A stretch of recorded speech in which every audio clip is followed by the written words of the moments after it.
huge part of accommodations is making sure all children are feeling welcomed and included in any space that they're at. And communication is a huge proponent of making sure children feel included. What happens if a child doesn't communicate the same way or they have less words? We're going to talk about something I call talk boxes. Other people call them different things, communication devices, different things. One of the people I worked with as a teacher called them talk boxes because it's their way to speak. It's their voice. And if you take away their voice, that's not very nice. So today we can talk about a bunch of different ways to help children communicate in your classroom when they don't have as many words or abilities to do so on their own.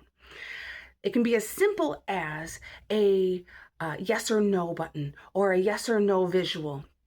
And you can ask them questions and they can be involved in those conversations. It could be as simple as having some readily used words and activities on a piece of paper and they can point to what they want. I've seen one on their arm. I've seen one on clipboards. I've even seen someone who had one on a t-shirt. It's all about being creative. So whatever works for you to help get any child communicating and involved in your classroom, the better.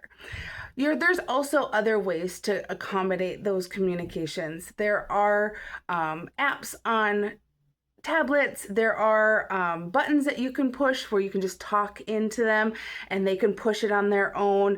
I've seen people that will talk into it and answer it for the child, and then they can answer the question at circle time by touching the button because they weren't able to do it with their own voice. They used their talk box instead. So there's so many different ways to be able to make sure that the children can have their own say. Be creative. Think about what they need.